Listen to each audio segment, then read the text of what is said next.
Tchou! Bonjour à tous, c'est GLG et je vous souhaite la bienvenue pour cette nouvelle vidéo. Aujourd'hui, on va tester un logiciel de récupération de données qui est pas, en fait, qui est complètement différent de ce qu'on a pu voir déjà dernièrement sur d'autres logiciels, qui est quand même beaucoup plus poussé puisque celui-là, rien que la promesse, il dit récupération des données complètes d'un système bloqué et non démarrable. Par exemple, tu as planté complètement ton ordinateur et tout, et tu sais pas comment récupérer. Récupérer des données perdues sur des disques durs SSD, lecteurs USB externes et optiques. Voilà, ça marche pas. Moi, j'ai déjà eu par exemple des disques que j'ai partitionnés, que j'arrivais pas à lire, et là, en fait, du coup, on y arrive. Récupérer des données partitionnées sur Windows, perdues ou supprimées. C'est-à-dire que tu as une partition complètement dégagée, et donc du coup, tu voudrais récupérer des trucs. Et également, le nouveau truc, c'est prendre en charge la récupération à partir de lecteurs chiffrés par BitLocker. C'est-à-dire les ransomware, c'est-à-dire en bloc, on dit faut payer et tout, et là en fait tu vas pouvoir récupérer, c'est la promesse. Parce que voir les produits en photo, c'est bien, mais le voir en vidéo c'est mieux, alors débridez-vous et découvrez tout notre sci-tech ou smartphone.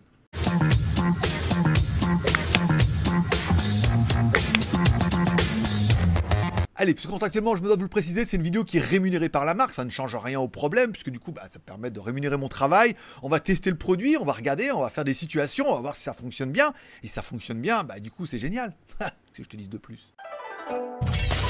Allez, aujourd'hui, je vais vous présenter le logiciel Stellar Data Recovery Professionnel. Donc, on a déjà parlé un petit peu au niveau de toutes les fonctions. Alors, il est disponible pour Windows ou Mac.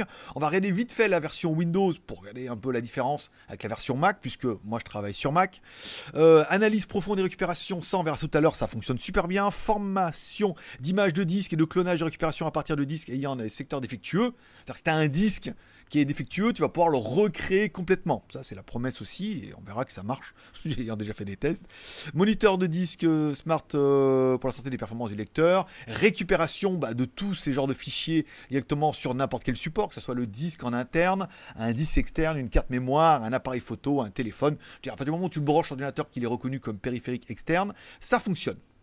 SSD, EMC, USB, ici, et il met apparemment même sur les supports optiques, qui, par exemple, si vous avez un CD qui est beaucoup trop rayé et tout, et que vous n'arrivez plus à le lire, vous pourrez éventuellement la récupérer tout. Je rappelle, quand c'est sur un CD, en fait, numériquement, c'est pas numériquement gravé sur un CD. Ça veut dire que c'est gravé, mais c'est gravé aléatoirement. Mais aléatoirement, en fait, comment dire, c'est en random, mais c'est connu. Ça veut dire qu'en fait, s'il y a des rayures comme ça, en fait, ils arrivent à recalculer. Enfin bon, c'était compliqué.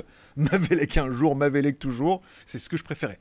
Récupération de disques, récupération de partitions perdues, récupération de photos et de vidéos multimédia. Aperçu avant la récupération, récupération de fichiers supprimés, les emails et tout. Alors si c'était sur Outlook et que tu stockes tout en interne, si c'est en ligne, bien évidemment, là, tu n'auras pas de souci. Mais si tu stockes un petit peu en interne, tu vas pouvoir récupérer également les mails. Récupération de support optique, ça on vient d'en parler. Ça veut dire quand c'est vraiment trop rayé ou trop abîmé, il va pouvoir recréer une partition aussi. Faire une image de votre disque dur, ça peut être sympa pour faire un clonage. Si tu sais pas comment faire un backup ou que tu n'as pas un Mac ou que tu te dis ça a l'air compliqué et tout comme ça, tu vas pouvoir le faire aussi, même un disque qui est abîmé pour le coup. Analyse profonde pour un meilleur résultat, 100% sûr et sans tracas. Merci à Stellar Data Recovery. Donc nous on va plutôt s'intéresser à la version Mac qui est ici également disponible sur Mac. Pas de gros différence avec la version Windows, si ce n'est que il y a un système de cryptage sur Mac qui est un peu plus, qui est plus vendu par Mac. On va pas vous dire que c'est mieux, que c'est moins bien, mais bon voilà. Donc récupération des fichiers, restauration des données d'un Mac en pack qui ne démarre pas à l'aide d'une clé USB amorçable. Pas mal. Récupérer les fichiers perdus à cause de la corbeille vide et du lecteur formaté, ça on va essayer. Récupération de leurs données corrompues du lecteur USB, c'est pas mal. Et prend en charge Time Machine et la récupération de disques cryptés. Parce que si vous faites une sauvegarde comme moi sur par exemple un petit SSD externe pour pouvoir faire un Time Machine, il suffit que ça marche pas, vous allez pouvoir le récupérer aussi. Le meilleur outil, on en reparle. Donc là pareil, on est sur un autre format, les ATR, FS, FAT, des formats plutôt Mac. Pris en charge des derniers MacBook Pro, iPad mini et tout, moniteur et disque dur des Mac. Voilà. Après c'est très typé pour le Mac, donc c'est bien, c'est que ça prouve qu'il y a vraiment une déclinaison, une version, on retrouve pas mal, récupération des données et tout. Ça a l'air génial tout ça. Bon, allez, pour ce faire, on va essayer un peu quelque chose. Alors, j'ai préparé un petit package, par exemple, sur ma carte SD, ma carte Sony, que j'utilise par exemple pour la caméra.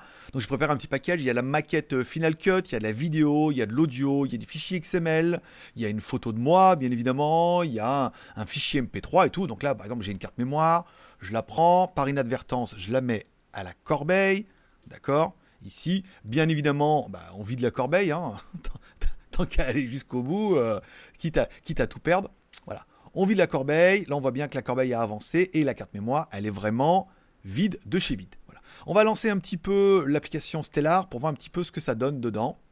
Donc l'application se lance, pour l'instant tout va bien, on va découvrir un petit peu l'application.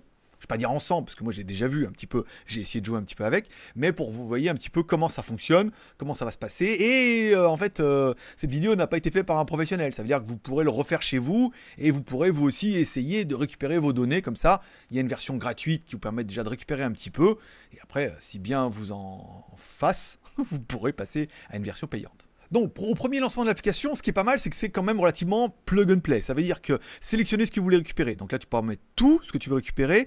Si tu veux que des documents, des emails, des vidéos, audio et photos. Alors, ça peut être pas mal parce que du coup, si tu n'as besoin que d'un type de fichier, comme ça évitera de scanner tout et de tout récupérer dans un fichier qui sera quand même relativement volumineux.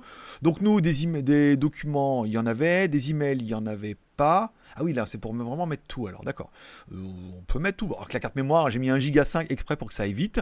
Les emails, les vidéos, l'audio, la photo, tu vas pouvoir sélectionner un petit peu ce que tu veux. Tu cliques sur suivant, c'est facile. Ensuite, tu demandes le support. Alors le BW, ça c'est mon disque de sauvegarde. Le mini SSD, c'est là où je fais mes maquettes Final Cut. Ici, la carte SD Sony, elle est là. On a un deuxième, c'est du coup le Macintosh. Et un autre, c'est impossible de trouver le volume. Ça veut dire que si tu as un volume, si par exemple tu as perdu, t'avais partitionné un disque dur, tu ne le trouves plus. Là, tu lui dis, cherche-moi quelque chose qui n'est plus disponible. Ça arrive des fois, hein. Par exemple, on a une partition qu'on voit plus, qu'on n'arrive plus à lire, ou on met un périphérique et ça marche pas et tout. Là, du coup, tu vas obliger le logiciel à faire une recherche. Et moi, j'ai déjà vu qu'il arrivait à avoir des clés USB que j'ai enlevées, par exemple la veille, que j'ai oublié de remettre, et je me rends compte qu'il peut retrouver la clé. On va prendre directement la carte SD Sony ici. On commence l'analyse. Alors, l'intérêt, c'est que l'analyse ne devrait pas être très très longue parce que j'ai mis 1,5 Go de fichiers. Donc, ça devrait aller assez rapidement. Là, on prend l'extension. Donc, le logiciel recherche vos fichiers à récupérer. Le statut, il vérifie donc les FAT. C'est le format pour la carte mémoire. L'analyse, on passe 2 sur 4. Le logiciel à la recherche d'informations. Bah, c'est pas mal. Mais écoutez, je vais... on va mettre ça en accéléré. Hein. Je vais attendre comme vous que ça se passe. On est déjà à 2 sur 4. Ça évitera de meubler. Ah bah merde, c'était plus vite que prévu. J'ai pas eu le temps de prendre mon téléphone. Vous voyez, on retrouve bien directement les fichiers. Ah bah dis donc, ça a été rapide. C'est une des performances que j'ai vues par rapport au logiciel, c'est que ça va extrêmement vite.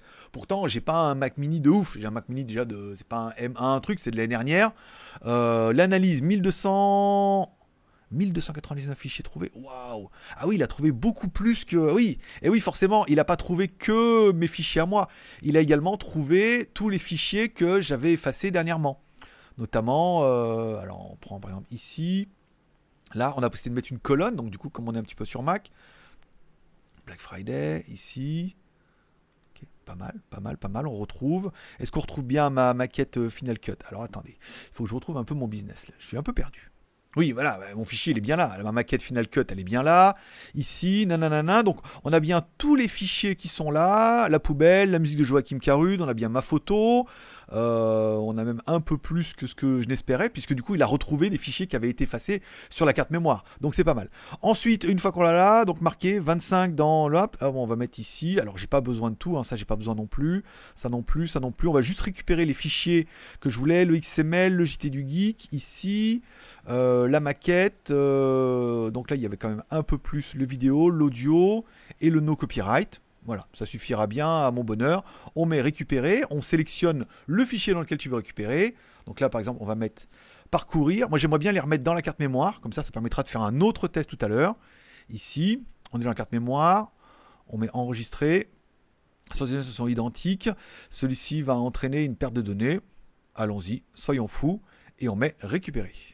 Alors du coup, vous voyez, le truc qu'on a vu, c'est qu'il ne veut pas qu'on réenregistre sur la carte mémoire. Puisque dans l'idée, après, comme il a du mal à effacer, à retrouver et tout en même temps, donc il faudra le mettre directement dans un de tes documents. Tu mets parcourir, tu mets ton document, et puis tu ranges un petit peu ton bordel. Soit accéder, nanana. Donc tu mets dans tes documents, tu crées un fichier, et donc du coup, ça permettra directement de récupérer les dossiers. Donc est-ce que ça fonctionne? Ça fonctionne extrêmement bien, j'ai envie de te dire. Maintenant, j'ai envie de faire un autre essai. Bon, allez, on va essayer d'aller un petit peu plus loin dans la bêtise, j'ai envie de vous dire. Alors, ma carte mémoire, elle est bien là. Alors, j'ai récupéré les fichiers que j'ai mis dans mes documents, tout récupéré, et les documents, je les ai retransférés dans la carte SD Sony pour pouvoir les récupérer ici. Ce que je voudrais faire maintenant, c'est essayer de formater, par exemple, la carte mémoire. Donc, c'est simplement, vous allez sur Mac, il suffit d'aller dans Autre, dans Utilitaire de disque, ici.